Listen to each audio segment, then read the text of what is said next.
Well, it's a very big good morning from me. Good morning. Nice to see you again after a week off. Yes. Everyone has to have a little break and a week off now and again. Although the one we had here wasn't exactly planned, but these things are sent to try us and test us. I suspect you've been tested before now, haven't you? Oh, I think that's part of the growth of life. I always say that a test is just a challenge that means that on the other side, you'll be better at something. That's it. Yeah, that's true. That is very true. Yes, and I suppose the other thing they say, if something happened, whatever is it? If it doesn't kill you, it only makes you stronger. I mean, I'm not sure about that. I think that was a cliche that was developed to essentially pacify. But yeah, to a point. Okay. Anyway, listen. This week we are talking about how the quality of our life is determined by the quality of the questions we ask. Okay. Does that mean ask other people or ask ourselves or both? Bit of both. So most people's quality of life is determined by the thought processes going on in their head. So the experience doesn't necessarily matter. It's how we relate to that experience. So at the moment, there's probably a lot going on in the world that people are relating to in a negative fashion, whether it's energy prices, in this country specifically, mortgage prices, interest rates, cost of living, various different aspects which create a certain experience. But the quality of the life that we live throughout those experiences is not determined by interest rates or mortgage prices, but by the thoughts we have about it.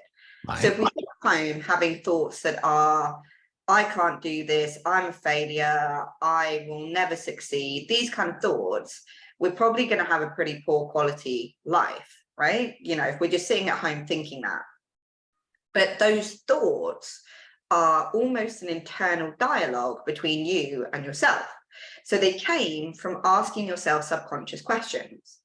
So if I asked myself the question, why can't I do this? I'm probably going to have a very negative answer because I framed it in a negative way. Why can't I do this? Well, my brain's going to go, awesome, you've asked me a question, let me answer.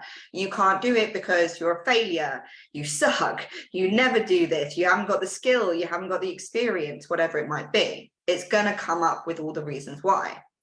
If I ask myself the question, how can I do this?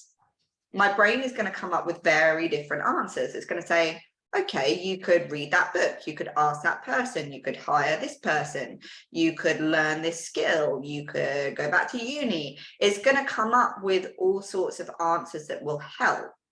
So essentially, the quality of the life that we live has nothing to do with money, family, friends, house, car. It's about our perception of that. And a good example is someone like Robin Williams, mainly because everybody knows who that is or was. And he was, by anybody's standards, highly successful, right? He was an international star. The whole world knew him. He made people laugh. Financially, highly successful, had multiple houses, beautiful, loving wife, wonderful, loving children.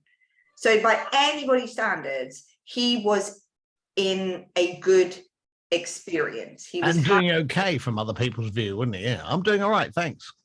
Exactly. But he killed himself, which means the quality of his life was not good. And why did he do it? Because he was sat there asking himself questions that put him in a depressive state.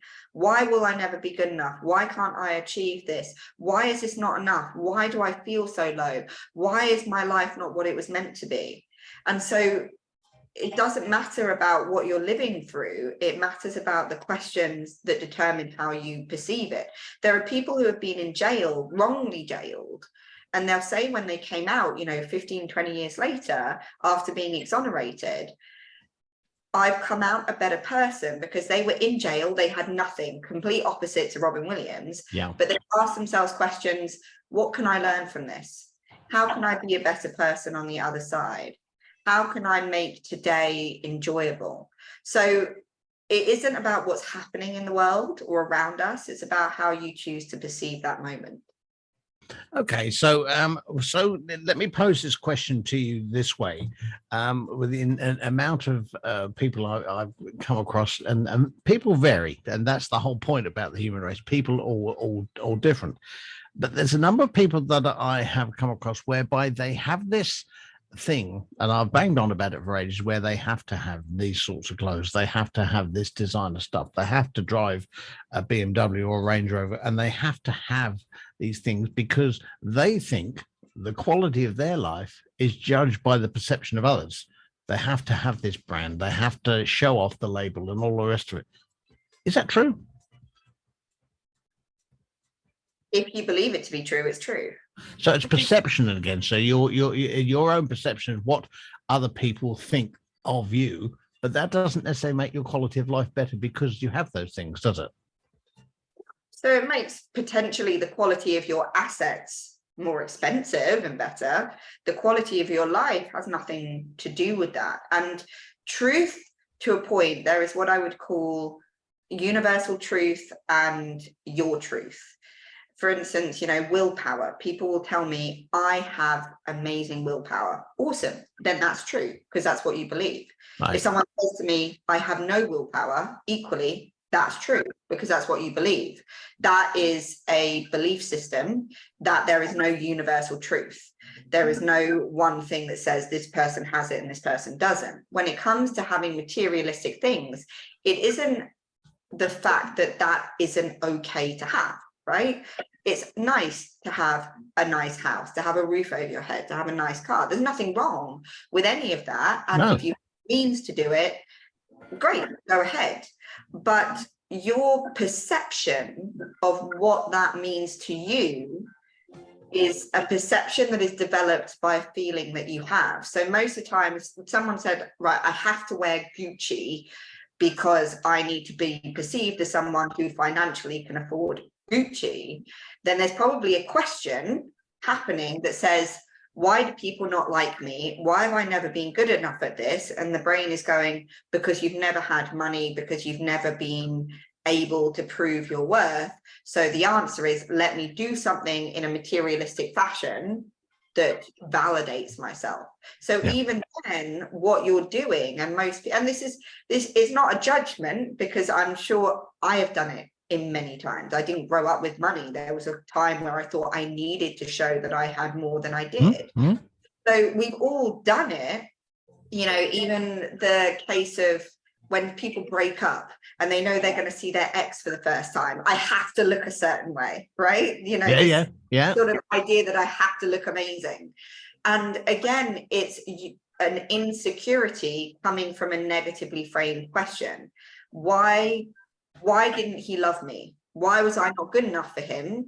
And then the result is, because I didn't look like X, therefore I must look like X when I see him again. Right. So it will always, the quality of life is always determined by the perception of the experience, not the experience itself. Oh, fantastic. All right. So it's all about, just channeling that those questions in a way that is going to bring a better outcome. So it's not necessarily the question itself, it's the way that you phrase it to yourself in order that gives you the better and stronger outlook. Would that be fair? Absolutely. I'll give you an example of a question that maybe a lot of parents will relate to. Why don't my kids ever listen to me? That is definitely a question that I ask myself a lot of the time. Mm-hmm. And what are the answers that come out of it? Because they don't care, because they don't want to, because they're naughty, because they're not disciplined. They're all very negative answers that create stress in me and stress in them. It's a poor quality question. If I rephrased it and said, how can I ensure that myself and my kids listen to each other? What I'm then going to answer is, okay, we're going to take it in turns to speak calmly. We're going to listen to what the other person's need is. We're going to do things together in a way like a friendship rather than a dictatorship. And then I start to come up with ideas of how can this work better, and therefore I'm not stressed, they're not stressed, and it's a much calmer household. And that's just one question, and we ask ourselves about 80,000 questions a day. We just don't know it. So if they're all poor quality questions, you're The going to outcome's poor quality. Exactly. Okay. All right, Rita, it's been fantastic talking to you. And I hope you have a great day. I know you've got a busy day ahead of you. And we'll speak to you next week with another fascinating subject. I have no doubt. Rita, thank you. Thank you. How do they get hold of you is the best way. How do they get hold of you is the best way? How do they run the scruff of the neck? That's how. They hold of me through our website, which is thehealthandfitnesscoach.com, or they can email Rita, RITA, at thehealthandfitnesscoach.co.uk. Fantastic. That is the way forward. All right, Rita, you take care. We'll speak to you next time.